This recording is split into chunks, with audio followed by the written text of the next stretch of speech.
Bismillahirrahmanirrahim. Alhamdulillahirabbil wa bihi nasta'in ala umuruddin wa ala alihi washabihi wa man tabi'ahum wa wala. Subhanaka la ilma lana illa ma 'allamtana innaka antal alimul hakim. Rabbi shrah li sadri wa yassir li amri wahlul 'uqdatam min lisani yafqahu qawli. Allahumma iftah hikmataka wansur 'alaina min ghada'i rahmatika ya arhamar rahimin. Allahumma nawwir qulubana bi nuri hidayatika kama nawwartal arda bi nuri syamsika abadan abada bi rahmatika ya arhamar rahimin. Rabbi yassir wa la tu'assir wa tammim bil khair. Assalamualaikum warahmatullahi wabarakatuh. Alhamdulillah, kita banyak bersyukur kepada Allah SWT dengan limpah izin yang pada malam ini kita dipertemukan dalam majlis ilmu supaya mendapat manfaat kita bersama di hari ini. Dan masa ini kita perlu mendekatkan diri selalu kepada Allah Ta'ala, banyakkan munajat kepada Allah SWT, kerana dalam keadaan itulah kita menjadi insan yang sentiasa mendapat rahmat dan maghfirah Allah SWT. Mudah-mudahan dengan rahmat dan maghfirah Allah Ta'ala kita akan selamat daripada segala wabak dan jangkitan, yaitu virus yang menyala negara kita ini. InsyaAllah perkongsian pada hari ini kita menyambung pelajaran telah lalu, wahyi di sebalik hijab. Wahyi ataupun wahyu,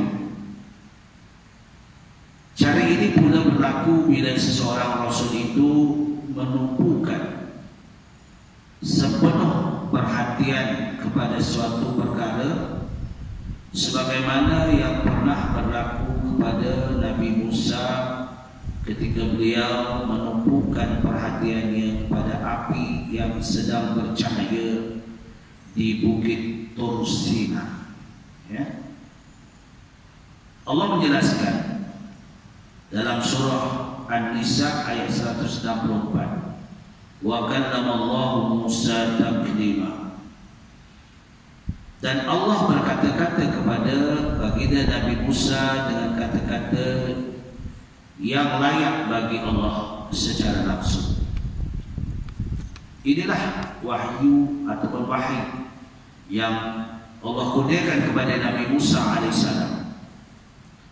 Sebab wahyu ini banyak cara Allah nak menyampaikan kepada Rasul dan Nabi.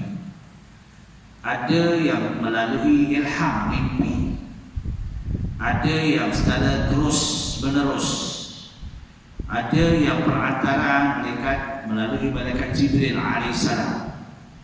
Inilah cara Allah SWT mengikut kehendak Allah, bagaimana Allah nak menyampaikan arahan kepada yang dimuliakan, yaitu para Nabi dan Rasul. Wahyu ini berlaku dengan dua cara. Diperhubungkan jiwa Rasul itu dengan malaikat, sehingga kedua-duanya berhubung dengan cara tertentu dan masing-masing dapat memahami. Allah menjelaskan dalam surah Asy-Syu'ara ayat 193 hingga 195, nazzala bihi ruhul amin ala qalbika litakuna minal munzirin bilisanin arabiyyin mubin. Ia dibawa turun oleh malaikat Jibril yang amanah ke dalam hatimu, supaya engkau wahai Muhammad menjadi salah seorang rasul dari rasul-rasul yang memberi peringatan kepada umat manusia. Ia diturunkan dengan bahasa Arab yang fasih terang. Wahyu ini yang melalui malaikat Jibril alaihissalam, sebagaimana malaikat Jibril mula-mula bertemu dengan baginda Rasulullah SAW. membawa ayat pertama sekali, Iqra bismi rabbikal ladzi khalaq, khalaqal insana min 'alaq, Iqra wa rabbukal akramul ladzi 'allama bil qalam, 'allamal insana ma lam ya'lam. Ayat ini, inilah bukan sahaja wahyu itu melalui pertemuan baginda Rasulullah sallallahu alaihi wasallam dengan malaikat Jibril alaihissalam, tetapi juga wahyu ini setelah kewafatan baginda Rasulullah sallallahu alaihi wasallam barulah disalin atau ditulis balik yang menjadi sahab ataupun menjadi Al-Quran pada hari ini, mushaf yang kita baca melalui resam Osman. Baik, malaikat yang membawa wahyu itu menjelma dirinya seperti manusia untuk bercakap dengan Rasul. Wahyu sejenis ini kadang-kadang dapat disaksikan juga oleh sahabat yang berada di sampingnya dan dapat mendengar percakapan. Mereka mengetahui hal itu dari Nabi setelah malaikat yang menyampaikan itu hilang dari pandangan. Ini berlaku ketika Rasulullah SAW sedang duduk i'tikaf. Tiba-tiba malaikat Jibril yang begitu tampan seperti pembara yang baru datang, tetapi malaikat menjelma sebagai manusia berpakaian putih, janggutnya lebat warna hitam dan rambutnya hitam mayang yang begitu cantik sekali. Ketika Rasulullah SAW duduk di masjid iktikaf, baginda duduk tidak seperti kita, kerana baginda itu perutnya nipis. Dia nipis sebab dia makanannya hanya buah kurma. Kita ni makan nasi, beza sikit. Kita tak boleh duduk iktiras lama-lama. Jadi Rasulullah SAW duduk iktikafnya secara iktiras. Lalu malaikat Jibril bila datang kepada baginda Rasulullah SAW, dia menemukan dua lututnya dengan baginda Rasulullah SAW dan memegang akan lutut baginda kedua-duanya. Maknanya berdekatanlah wajah Rasulullah SAW dengan malaikat Jibril AS.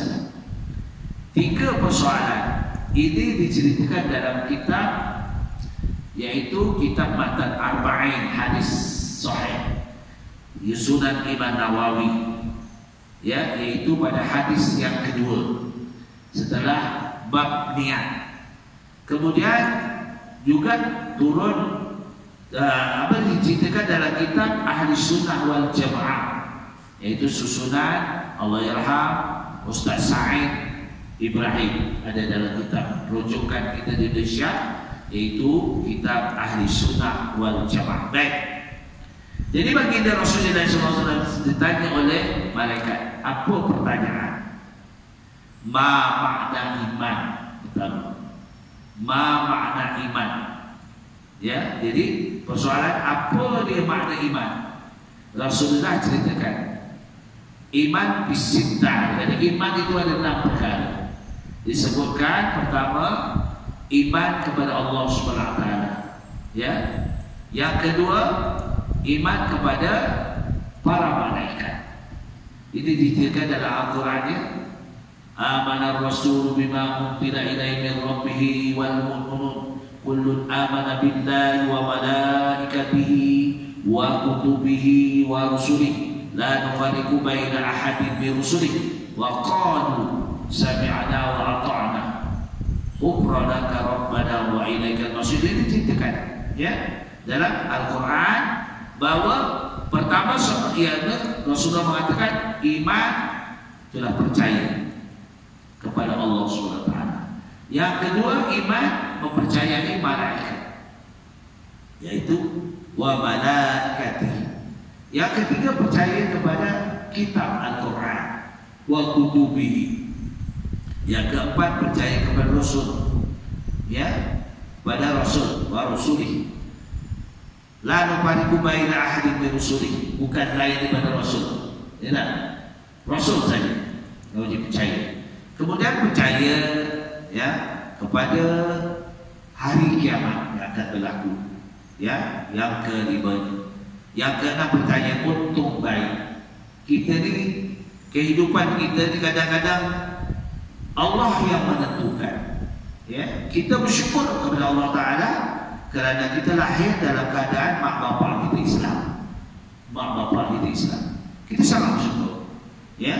Ada orang mak bapaknya tak Islam, ya, dan itu menderita, tetapi akhirnya Allah izinkan dia masuk Islam. Juga itu pun beruntung. Kemudian mu'allaf, ya, mu'allaf. Ini berlaku pada sahabat Rasulullah SAW. Para sahabat banyakkan adalah mu'allaf, termasuk Abu Bakar As-Siddiq, Umar ibn Khattab radhiyallahu anhu, ya.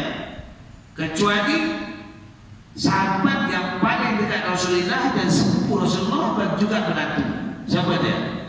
Ali, Sayyidina Ali. Sebab Sayyidina Ali itu disebut, dia tidak kata ujungnya radhiyallahu anhu, ujungnya dengan karramallahu wajhahu, dimuliakan, ya, muka Sayyidina Ali karramallahu wajhahu, kerana dia tak pernah menyembah selain pada Allah Ta'ala. Ini hasil daripada bimbingan bagi Rasulullah SAW. Baik. Jadi wahyu ini kadang-kadang dapat disaksikan juga oleh para sahabat tadi ceritakan, ya. Yang kedua, soalan mereka Jibril apa? Ma makna Islam? Islam ni Rasulullah mengatakan al-khamsatul Islam, ada 5 perkara. Apa dia? Pertama, mengucap syahadah. Syahadah ini adalah tulang tunjang agama. Syahadah juga merupakan, sebab itu sembahyang itu bukan tiang agama, tak? Sembahyang itu merupakan tiang agama, kerana dalam sembahyang itulah at-tahdidul syahadah, membaharui syahadat, tak? Kita dalam satu hari satu malam berapa kali kita baca syahadat? Ya, waktu zuhur 2 kali, waktu maghrib 2 kali, waktu isya 2 kali, kemudian waktu subuh,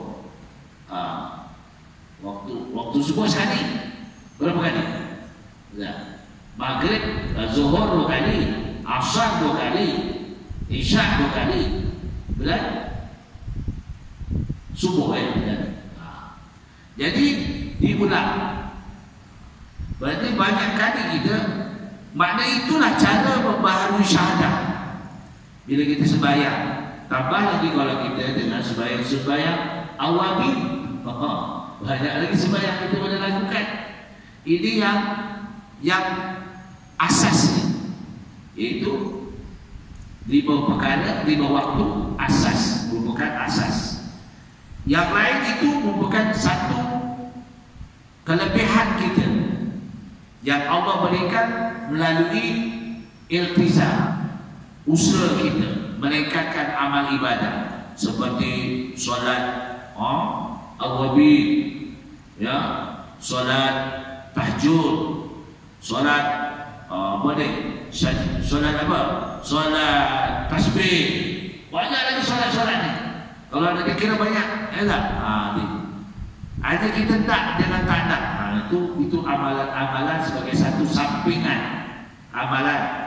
Sehingga kan Rasulullah mengatakan barang siapa yang melakukan amal-amal sunnah ini, ditakdirkan solatnya itu ada kekurangan, solat fardunya, maka Allah memerintahkan malaikat cek amalan-amalan daripada sembahyang fardu itu, ada kecacatan, maka cek kepada sembahyang yang dilakukan yang lain daripada sembahyang fardu.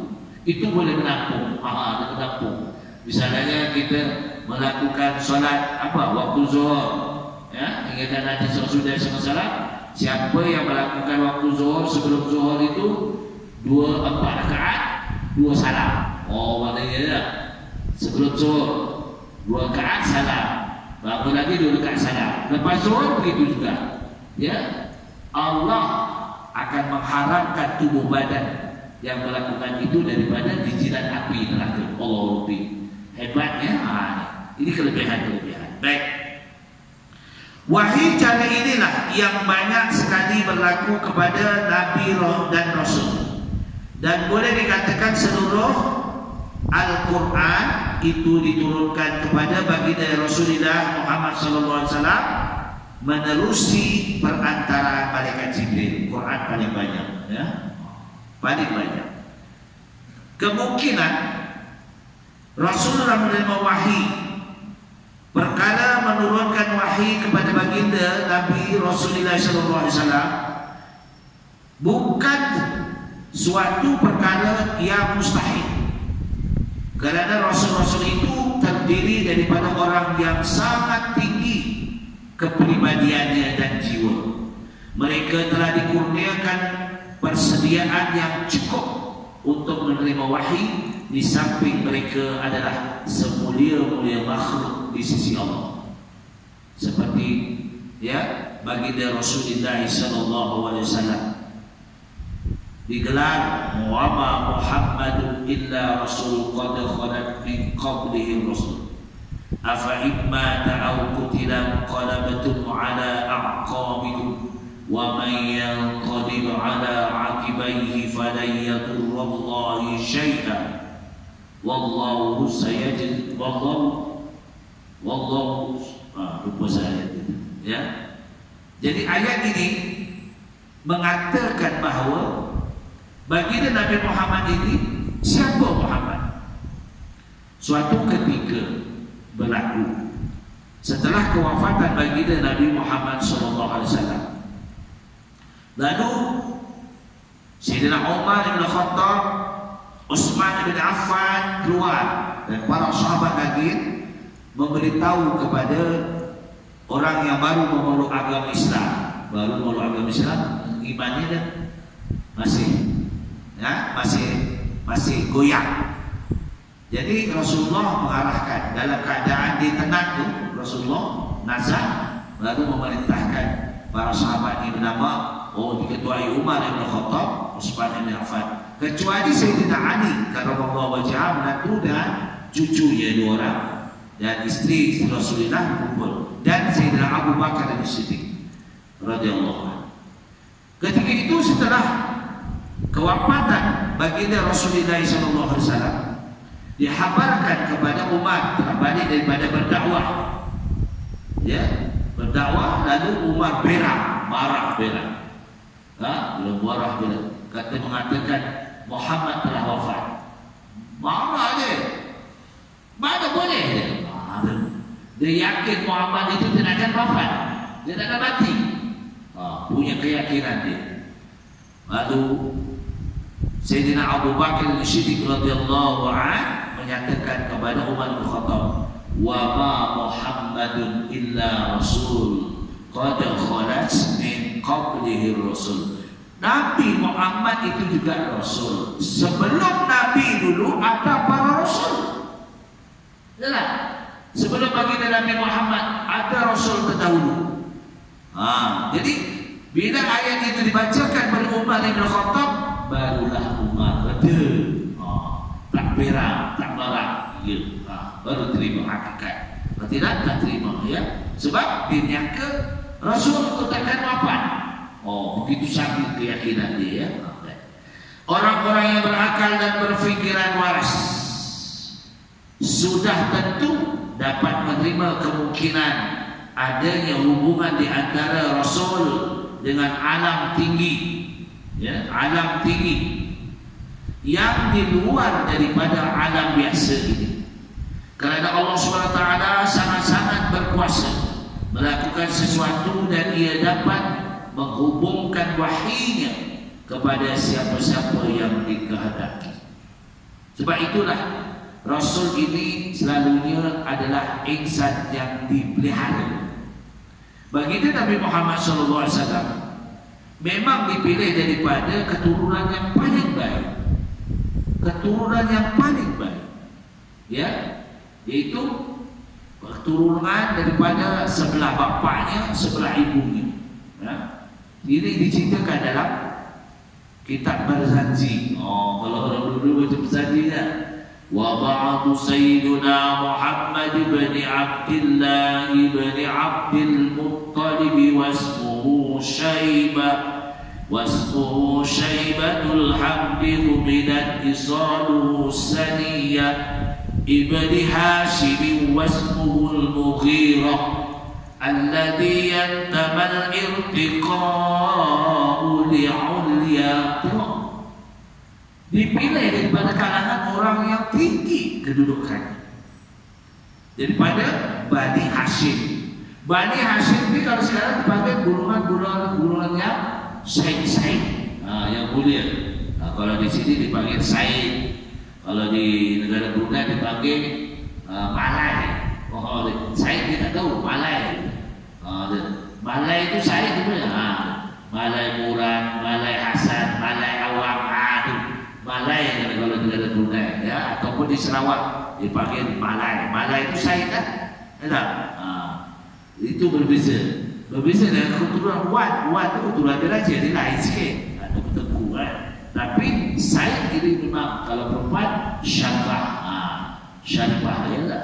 Jadi keistimewaan orang dari keturunan yang gelaran Said ini, kalau yang betul-betul dia tidak boleh menerima zakat. Boleh tak? Imam dia tak boleh menerima zakat sebab keturunan Said.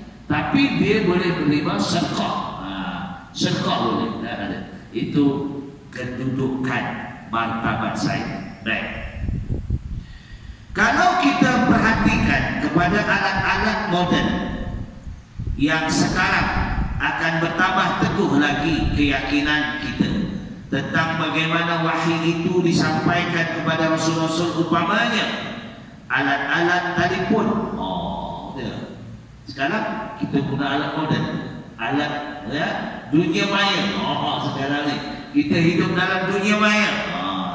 Kita boleh tahu apa perkara ya di luar negara, dalam negara. Ini tayang boleh tahu melalui internet, melalui Facebook, macam-macam lah perkara-perkara. Ini yang kita dah percaya benda alat-alat ini. Tapi di zaman Rasulullah SAW, Allah tak mustahil boleh melakukan lebih daripada ini. Allah lebih. Allah nak menyampaikan sesuatu kepada Rasul bermacam-macam cara. Sebab itulah kita kena yakin dan teliti tentang bagaimana wahyu itu disampaikan kepada Rasul-Rasul, umpamanya alat-alat telefon, dan ataupun besi berani, radiogram, televisi, rekod-rekod dan sebagainya. Semuanya boleh menangkap suara, menerima gambar atau lain-lainnya yang dipancarkan dari stesen pemancaran, kerana telah dilengkapkan dengan alat-alat yang tertentu. Semuanya adalah hasil daripada pemikiran manusia yang Allah kurniakan kebijakpandaian dalam sains dan teknologi. Ini tak mustahil kalau kita meyakini bahawa semuanya akan berlaku. Kapal terbang itu ya boleh terbang, tak ada mana. Ya, ada pula tahu jalannya, tak accident. Nah, kapal terbang tu dari Kuala Lumpur, dari mana-mana ada jalannya. Dia melalui Converse, ada. Itu benda-benda tak mustahil. Allah dah bagi ya pengajaran melalui Isra dan Mi'raj Rasulullah SAW. Penggambaran satu teknologi yang berlaku dalam masa yang sekejap. Kita sekarang kalau daripada Malaysia pergi ke Mekah makan masa 9 jam ataupun 10 jam. Tapi Rasulullah 1 malam. Sebab itu orang yang beriman yakin tak ada masalah. Sehingga kan ketika Rasulullah SAW setelah dia kembali daripada Isra dan Mi'raj, sampailah ke Mekah sebelum subuh. Sampai ke Mekah sebelum subuh, sebelum melaksanakan solat subuh. Maka dia masuk ke Masjidil Haram, dan memberitahu kepada gubernur. Gubernur bapak saudara dia, gubernur dia lah, Kafir Quraisy, mengatakan dia dah malam tadi berperjalanan di Isra dan Mi'raj daripada kota Mekah ke Palestina, dari Palestina ke Sidratul Muntaha, dan daripada itu kembali. Ini dia dalam Al-Quran. Subhanalladzi asra bi'abdihi lailan minal masjidil haram ila al-masjidil aqsa alladzi barakna hawlahu linuriyahu min ayatina innahu wasami'ul basir. Nah, lagi terang Allah dah buat dulu. Dia alat-alat canggih hari ini melalui komputer, melalui apa semua adalah tak mustahil benda-benda di belakang. Sebab ini sepatutnya orang yang mahir dan sains dan teknologi ini lebih kuat iman, yakin kepada penciptanya Allah Subhanahu wa taala. Baik. Oleh yang demikian, tidak heran kiranya nabi-nabi dan rasul-rasul itu boleh menerima wahyi dari Allah Ta'ala, kerana Allah Ta'ala itu lebih berkuasa dan boleh menyampaikan wahyunya dengan berbagai-bagai kaidah ataupun cara yang dapat menyediakan berbagai-bagai alat yang cukup untuk menerima wahyu tersebut. Kan lagi senang ya. Jadi kita orang yang beriman, kita wajib meyakini kaidah bagaimana Rasulullah dah berkata. Yang kita kan awal-awal ini 3 kaidah, melalui perantaraan, melalui ilham, melalui mimpi, macam-macam boleh sampai. Ya. Ataupun terus terang, direct terus. Wa kalamallahu Musa taklima, ya, sebagai Nabi, bagi Nabi Musa alaihissalam, ya, bercakap kepada dengan Nabi Musa alaihissalam. Jadi hakikat wahyu dan rahsianya itu tidak siapa-siapa pun mengetahuinya melainkan para nabi dan rasul sahaja. Manusia biasa tidak sanggup mengkaji untuk mendapatkan hakikat wahyu itu, walaupun mereka menggunakan segala kekuatan dan tenaga yang ada pada mereka. Tak mampu kita nak kaji macam mana. Kita tak boleh nak kaji macam mana kapal terbang tu boleh jalan, boleh ada highway ni, tak accident. Kita macam mana nak kaji? Semua adalah pemikiran daripada Allah yang kurniakan kepada kita, kebijakpandaian manusia, perkembangan syariat. Jadi itulah kesimpulan, ya. Kita ada masa sedikit lagi, ya, 1 minit lagi. Kesimpulan kita dapat perolehi daripada kuliah pada malam ini. Jadi kita perlu yakin, kerana sebagaimana firman Allah dalam surah Al-Baqarah ayat kedua, alladzina yu'minuna bil ghaibi wa yuqimuna as-salata wa mimma razaqnahum yunfiqun. Orang-orang beriman wajib yakin percaya perkara yang tidak dapat dilihat dengan panca indera. Nyawa mana kita dapat? Tak. Kita tahu orang meninggal, di mana duduk nyawa kita, kita pun tak tahu. Jadi maknanya kita kena yakin kepercayaan kita kepada Allah. Jadi itulah perkongsian kita pada malam ini. Yang baik semuanya adalah daripada Allah, izin Allah. Mana kekurangan mungkin keluar saya, mudah-mudahan jadi satu dorongan kita bersama. Aku di qouli hadza astaghfirullahaladzim wa lakum wa billahi taufiq wal hidayah. Wassalamualaikum warahmatullahi wabarakatuh. A'udzu billahi samil alim. Bismillahirrahmanirrahim.